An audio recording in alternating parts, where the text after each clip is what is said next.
ஜிங் சக் ஜிங் சக் ஜிங் சக் ஜிங்.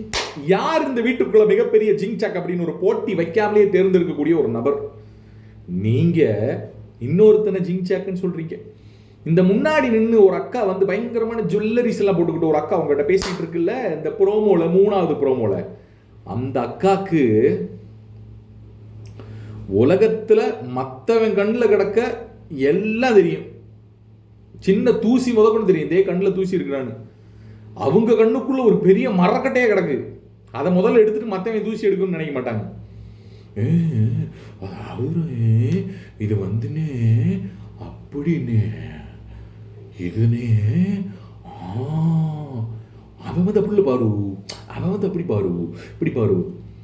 இந்த பொரளி பேசுறதுல உங்க 2 பேத்தையும் மிஞ்சுறதுக்கு எந்த சீசன்லயும் ஆள் கிடையாது. எப்படி இந்த பொரளி பேசுறதுல அக்காளைச்சி அண்ணனையும் தங்கச்சியையும் மிஞ்சுறதுக்கு ஆறுமே கிடையாது, ஆறுமே கிடையாது.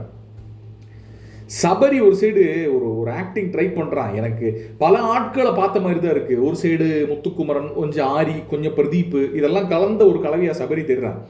ரியாலிட்டி இல்லை அங்கேயும். நம்மளால வந்து என்ன சொல்றது, ஒரு மாதிரி எப்படி சொல்றது, ஒரு கன்வின்சிங் ஃபேக்டர் இல்லைன்னு வச்சுக்கோங்களேன். பட் இருந்தாலும் சபரி இன்னைக்கு சபரி ஜெயிக்கும் போது எனக்கு சூப்பராக இருந்துச்சுனே அப்படின்னு அந்த அளவுக்கு நீங்க என்ன ஆடினீங்க? அப்படாவது ஏதோ ஒரு கேம் ஆடுறா. நீங்க வாயால வடை சுடுறதை தவிர உங்களுக்கு வேற வேலையே இல்லை. பாரும் வாயால வடை சுடுறதை தவிர உங்களுக்கு வேற வேலையே கிடையாது. வைல்டு கார்டில் எவனாவது வந்தா உண்டுன்னு நினைக்கிறேன். இனிமே தெரியல.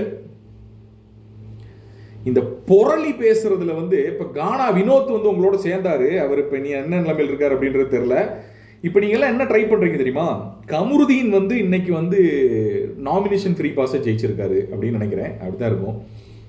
நாமினேஷன் ஃப்ரீ பாஸ் ஜெயிச்சாலும் அவர் இன்னொரு 3 வாரத்துக்கு வந்து நாமினேஷன்ல கொண்டு வராம வைக்கணும் அப்படின்னா அவர் மேல வந்து ஒரு ஒரு புண்ணியமா அப்படின்ற ஒரு விஷயத்தை வந்து வைக்கணும். அதுக்கான எஃபர்ட்டை உள்ள இருந்து ஏதோ சிட்டையில எழுதி கொடுத்தாங்கன்னு நினைக்கிறேன். இப்போ நடக்கிறதெல்லாம் பார்த்தா அப்படிதான் தெரியுது. நாமினேஷன் ஃப்ரீ பாஸ் கொடுத்து வந்து அடுத்த வாரம் காப்பாற்றிடுவாங்க, அதுக்கு அடுத்த வாரத்தை இதெல்லாம் வருஷம் நாங்கள் பார்க்குறோம்ல. எப்படி இன்னொரு 3-4 வாரம் கொண்டு போயிருவீங்க கமருதீனை? அதுக்குள்ள ஏதாவது ஒரு கண்டென்ட் அமைஞ்சிரும். ஆக மொத்தத்தில் இந்த உலகத்திலேயே பிக் பாஸ் வீட்டு விட்டுருங்க, இந்த உலகத்திலேயே அண்ணனும் தங்கச்சி உள்ள இருக்கக்கூடிய அண்ணனும் தங்கச்சி மட்டும்தான் சரி. வேற எல்லாரும் இல்ல. அப்படித்தாங்க பேசிக்கிறாங்க. நான் பேசல, அப்படித்தான் பேசிக்கிறாங்க. எல்லாருமே பேசிக்கிறாங்க. என்னங்க நீங்க பாருங்க, சோசியல் மீடியா எடுத்து பாருங்க, அப்படிதான் பேசிக்கிறாங்க. என்ன நடந்தாலும் சரி, எப்படி நடந்தாலும் சரி, என்ன கண்டென்ட் இருந்தாலும் சரி, பார்வதி தான் கண்டென்ட் கொடுக்குறாங்க அப்படின்னு பேசிக்கிறாங்க. பார்வதி இல்லாம ப்ரோமோவே இல்லைங்க அப்படின்னு பேசிக்கிறாங்க. கரெக்டு தான், அதுதான் நாங்களும் சொல்றோம். பார்வதி தான் ப்ரோமோல பூரா இருக்கு. என்னடா சீசன் வச்சிருக்கீங்க? பொழுதனைக்கு அவன் சரியில்லை, இவன் சரியில்லை, அவன் சரியில்லை, அவன் அதை பண்ணியா, இதை பண்ணியா, அப்படி பண்ணியா, இப்படி பண்ணியா, இதை பண்ணியா, அதை பண்ணியா, இப்படியே பொருளி பேசியே இந்த சீசனை ஓட்ட போறீங்களா சாமி?